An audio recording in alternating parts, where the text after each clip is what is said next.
Alright YouTube, welcome back. So today we're doing a seriously big tomahawk steak. That thing's got to be at least 2 inches thick. I'm hoping I can get it on the Weber Kettle, but we're going to be cooking it on the Weber Kettle. I'm going to put some hickory wood on there to get a little smoke on it. And then we're also doing a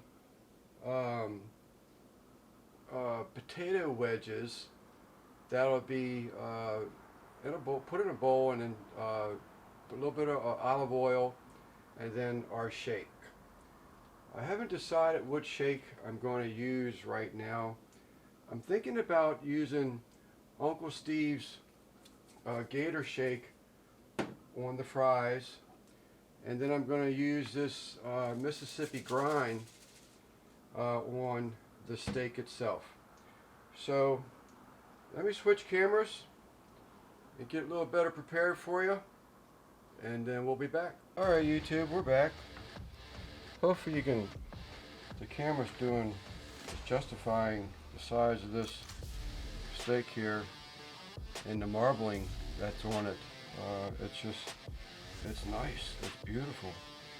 Paid top dollar for it too though, but I think this was a $70-some steak, but hopefully after the cook I won't be disappointed. I did change my mind already, as usual. Instead of the Uncle Steve's Gator Shake on the fries, I'm going to use Uncle Steve's Lucky Shake on the fries. And then there will be, after they put them in a bowl with some olive oil, and then Steve's Shake, then you take and wrap them in bacon, and they'll go in a Weber Kettle.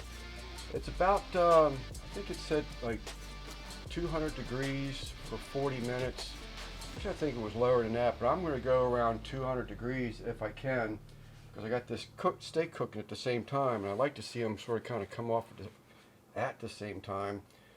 But we'll see. I'll just keep probing the potatoes and see how they're turning out. So first off, we're going to go ahead and get some of this Swine Life Mississippi grind on this steak, if I can find the top. And we're going to put it on there pretty good, because it's a seriously thick piece of meat.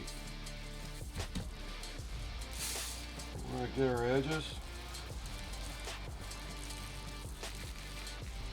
Probably should have put a little bit of olive oil on here, but I thought it'd be good because it was pretty moist right out the wrapper. Now we're doing pretty good. It's sticking pretty good. So there's one side. Alright YouTube, we're back. So all we had was just basically russet potatoes. They're pretty daggone big. I wish they were a little bit smaller. And my lovely assistant of 39 years was kind enough to peel them for me and get them ready, because I was just running out of time. But so we're just going to put them in a bowl. Going to put a little bit of olive oil on them. Mix them around, and then repeat.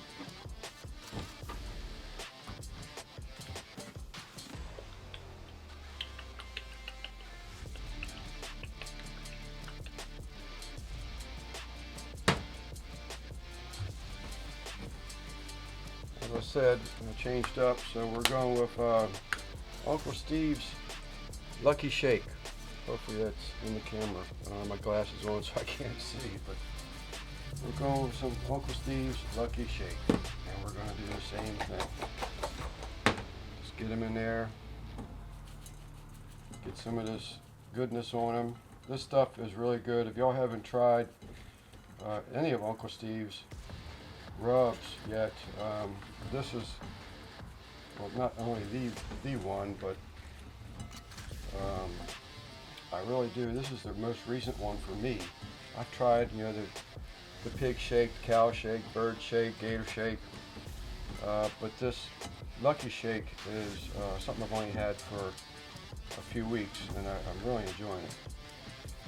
So we got that going on. Of course, a big old mess on my hands. And we'll wrap up a couple of these just for the sake of the video, and then we'll finish them up off camera, and then we'll come back. This is thick sliced Smithfield. Yeah. There it is. Actually, I hope I have enough bacon there.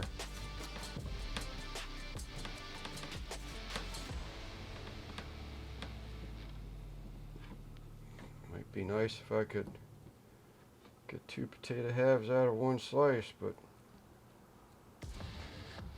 don't think that's going to happen.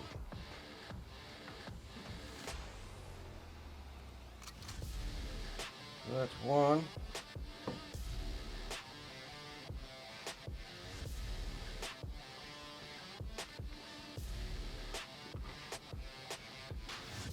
Sure, we probably don't need all these potatoes anyway. It's just my wife and I, so am I getting 2 slices of bacon? There's 1. That stuff is really thick sliced, which is good. So you just roll it up, stretch it out, try to get everything covered if you can. This one might be a little, I should have stretched this one a little bit more maybe, and hopefully been able to tuck that in or wrap that end over a little better than I had. Alright YouTube, as you can tell, I already got the potatoes wrapped and on the Weber. I'm going to put this big Tomahawk on here. This thing is probably going to take forever to cook, but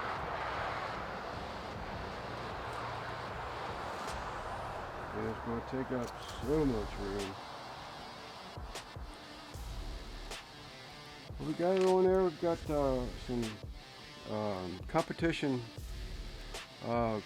charcoal to start with, and then I topped it off with Frontier Lump, and I just put a nice fat chunk of hickory wood on there. And we're going to get the lid closed, and we'll be back later on. Thanks, YouTube. Oh, and once again, apologize for the background noise. Still working on that. Alright, YouTube, it's about the 30-minute mark. Just want to check on things. Everything's looking pretty good.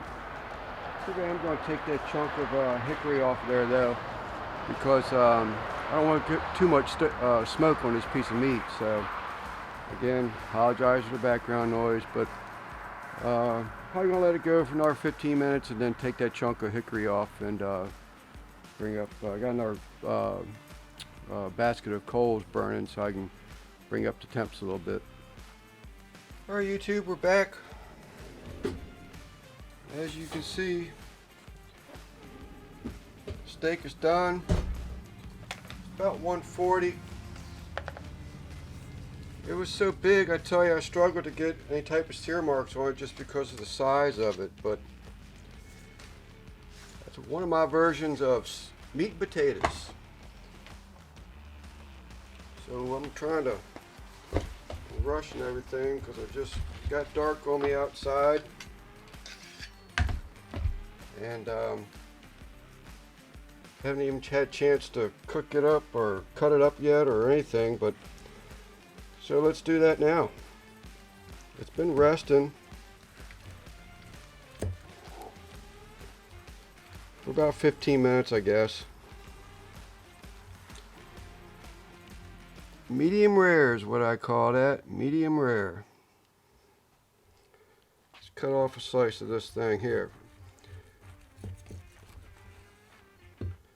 before I take it into Mama.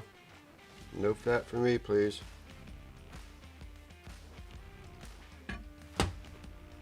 Looks pretty daggone good.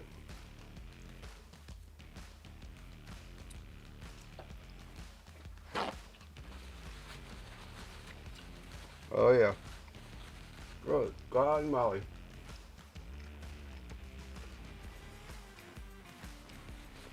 Man, that thing is good. Good Lord. Let's try one of these here potatoes wrapped in bacon.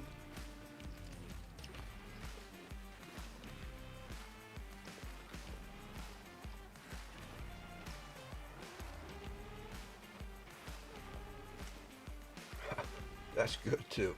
Could use this cooked a little bit longer. At least this one anyway. Like I said, I was running out of daylight, so I had to hurry up this thing, and it's 5:30 here.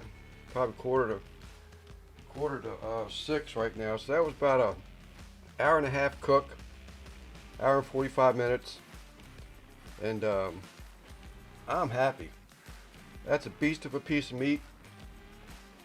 In my opinion, that thing is good and a medium cook. You can see all the juices on the cutting board there. That was a fun cook. Very fun cook. Alright YouTube, I'll be back here shortly. I'm going to get this sliced up. Take it inside rather and get it sliced up, and then I'll come back and do a recap. Alright YouTube, let's do a recap. That was one excellent steak, I gotta tell you. The potatoes really had really good flavor to them. They could have used to cook a little bit longer, and I was a little concerned of that from the beginning, because when I cut them russets up, they were big potatoes, so my wedges were probably a little bigger than I had anticipated on, but I drizzled olive oil over top of them, and then I used Uncle Steve's Lucky Shake on top of those to season the potatoes, and then I wrapped them in a thick sliced bacon, put them on the grill. They were on the grill for about an hour and 20 minutes, but that big old Tomahawk was taking blocking a lot of that heat to them, so I couldn't really get a lot of heat on them, but they were good. I mean, I'm definitely going to do them again. I'll just have to let them cook a little bit longer, or use a smaller piece of protein. The steak, as you saw, was a big tomahawk. That's probably the biggest tomahawk I've ever cooked. 2 inches thick at least. That was seasoned with Swine Life's Mississippi Grind. This is really good stuff. I enjoyed it. I tell you, it was, like I said already, it was probably one of the best steaks I've ever had. It was excellent. The wife even liked it. I pulled it at about 140 after a sear. Got it up to about 140, and I brought it in and let it rest for about 15-20 minutes. It was just a ton of juice, tons of flavor. It was an excellent steak. All that on my little 22-inch Weber Kettle. For the most part, I was burning Kingsford Competition Blend briquettes. I did use some Frontier lump coal, and I had a fairly good sized chunk of hickory. I let it smoke with the hickory for about 45 minutes, and then I pulled the chunk off because I just didn't want to get a whole lot of smoke on that piece of meat. And then I had another basket of coals that I started, and then I ramped it up. I was cooking the whole time about maybe 350, and I was doing, the turn the lid thing, quarter after 0:30, and then quarter till in 3 positions of the lid. And then I had the second basket that I brought on when I was ready to sear the steak, and I brought that up to about 450 degrees, and I got a sear on it. I flipped it, let's see here, 1, 2, 3 times, about 2 minutes on each side, and then I probed it. I kept watching the temperature on it, but it was so thick, I had to bring the temperatures up a little bit more so that it wouldn't been 125 degree steak or something, but some people would have been happy with that, but not me. That piece of meat cost me, I think it was $70 for that steak, but well worth it. Shout out to Russel Brothers in Morganza, Maryland. They have a bunch of brothers, several brothers have a farm, and they have their own meat shop that you can get stuff. They don't package there because they're not USDA approved at that facility, but they have their meat packaged elsewhere, and then it comes back to them. That was an excellent, excellent steak, well worth the money. I think that's about it, YouTube. Again, thanks for watching. And once again, I'm going to ask you if you would please subscribe and click that bell for all notifications if you would. Until next time, we'll see you again. This is Lance with Sleeper Barbecue from Southern Maryland. Thank you.